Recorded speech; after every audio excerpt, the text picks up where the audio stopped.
Oversight Committee Chairman Trey Gowdy after the congressman praised the FBI for spying on the Trump campaign. Congressman Gowdy, what's happened to you? Take a listen. And he's drawn a conclusion.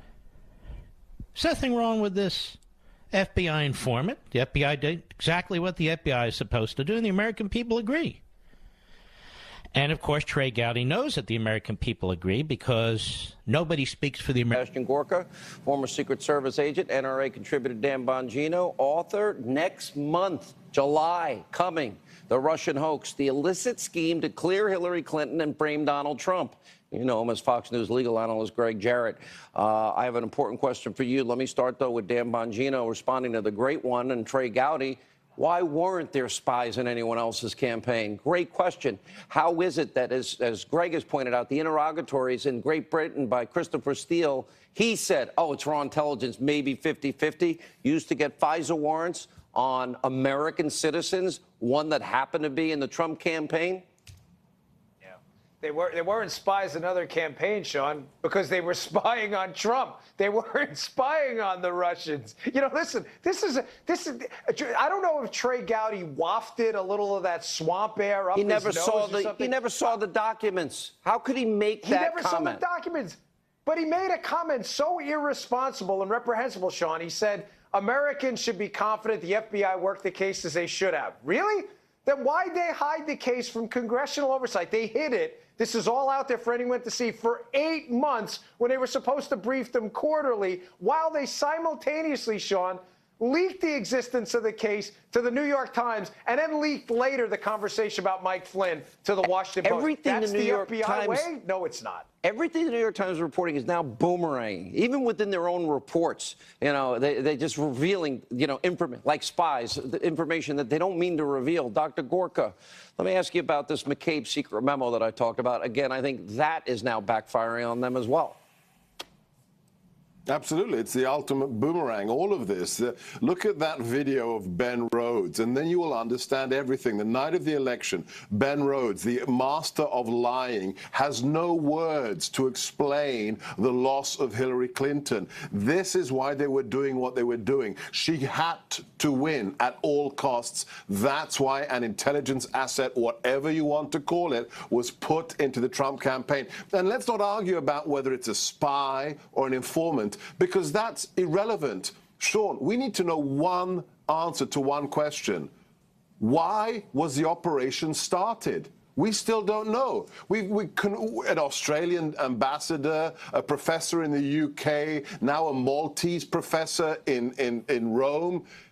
It stinks to high heaven. And Trey Gowdy, we who know hasn't so much read the corruption. Documents. Look at I said But this about is Martha outrageous. Stewart. The fix is in for Hillary. She didn't obstruct justice, but Martha Stewart did. Okay, do we have equal justice under the law? Look at unmasking. Look at surveillance. Look at leaking intelligence. Fixing Hillary campaign. You know, FISA abuse. All of this is, you know, it's rotting from the head down, and the FBI rank and file are going to expose it. This dovetails nicely, this whole McCabe memo, and first of all, the president can fire Comey because he didn't like the color of his socks. He doesn't need a reason. But when you add that to what John Solomon is now, he is saying, FBI documents, bring it right to the Obama administration. Absolutely. And I've seen more than I can say. Peter Strzok sent a text message to his mistress, Lisa Page, on August 5th.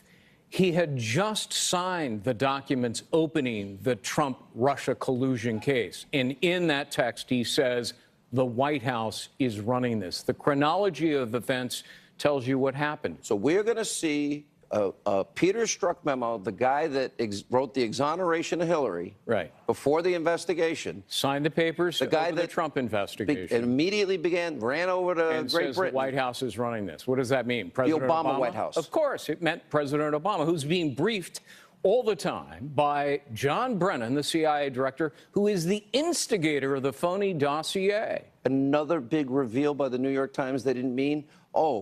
For the FBI to interview this Australian that met and was drinking with Papadopoulos Downer, it had to be negotiated by our State Department. That means John Kerry knew. That means that probably Obama knew. That's They all another knew. sign They pointing were all to in on it. Barack Obama and company. On June 20th, Steele writes his phony, fictitious dossier first memo. He immediately calls the FBI. The FBI, 2 weeks later, flies to London at Orbis headquarters and meets with Christopher Steele, who tells them all about Trump-Russia collusion. That was phony evidence. 3 weeks later, the FBI opens its investigation, and only thereafter do they start looking into Papadopoulos. And now we know the timeline is off, too, because right. it started in the spring. All right. Last word from both Dan and Dr. Gorka. Dan. Sean, I think the next shoe to drop is the information about, Russian dirt on Hillary was clearly pulled out of the campaign by the FBI. Who pushed it in there? That's going to be the next shoe to drop. Okay, paying close attention. And Dr. Gorka. The suspect number one is John Brennan, and he wouldn't have moved a muscle unless Obama knew as well. Boom. Okay. It's all collapsing, and they're turning on each other. Did you notice that? Cade, Comey, it's all going to be a circular firing squad against each other. And Peter Strzok and Lisa Page. Oh, can't wait. Wait till you see this. I have it. Wait, I have it right here. I just can't show it today. I'll show it tomorrow. All right, Jesse Waters, Jessica Tarlov on Samantha Bee's vicious, vile, hateful comments about Ivanka Trump and a double standard in the country. Stay with us. More breaking news.